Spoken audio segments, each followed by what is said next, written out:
twalina enkola ezaaliwo ez'okubanga bakyala n'abaami oba okuzaala bainanga eddagala lya habuli bakozesanga ery'ekinnansi n'ekyo kyaleetebwa okuyambako ku muntu.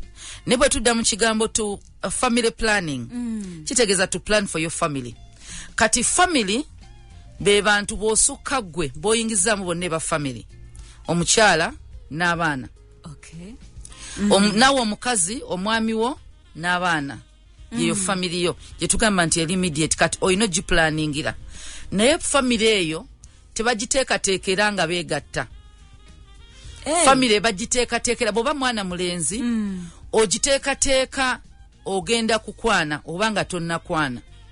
Eyo gy'otandikira okuteekera gy'otandikira nti neetaaga omukazi oyinza okuba omwetaaga naye mugenda kubeerawa. Kubanga omukazi gw'oleeta tazze kulya buli mmere bw'anaazaala, kubanga ekyo tekiriko. Tulabye abaana abazze nga babamiriddeko empeke baleke bazaala eza famire ezo. Oyine bamukuba empiso n'agamba nafunye olubuto, oyina akozesa akapiira naga namaze nenfuna olubuto, nga Katonda yagadde omwana ajje.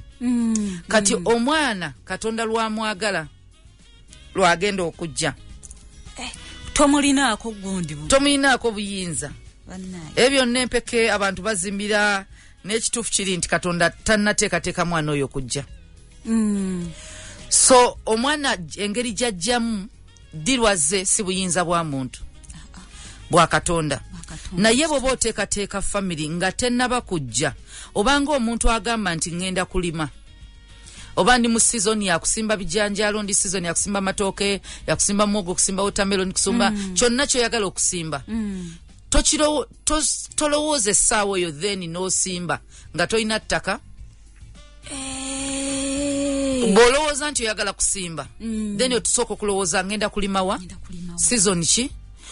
Waliwo nali ngenda osimba ebitooke, mami wange n'angamba nti season y'ebitooke yeeno tomala gasimba.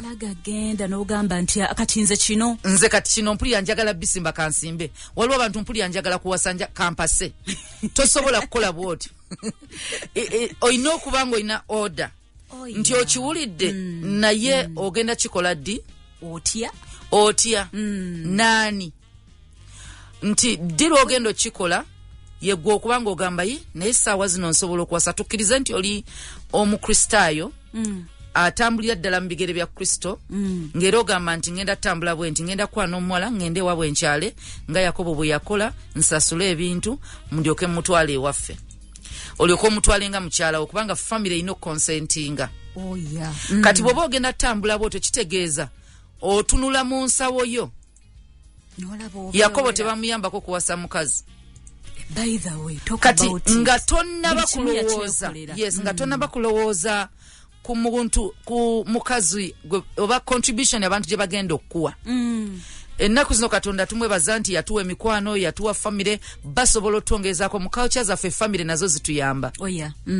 Naye tobeera ate mwana mulenzi gwe bagulira boxer. Gwe sooka weebuze ninawo mmeka ezimpasiza omukazi. Abalala bonna bwe bajja tubeebaliza Katonda, naye bwe batajja toyina gw'okolimira, osobola okusigala ng'owasa mukazi wo. Tonyiigira bantu nti bannange kisakye teyampadde ssente za kwanjula. Oyo omukazi gw'ogenda okubeeranga naye, gw'agenda omuzaalamu, gw'agenda okuba essanyu lyonna, gw'agenda odditwala ng'olina omukyalo oyo. So obuvunaanyizibwa bubwo primarily bubwo ng'omuntu.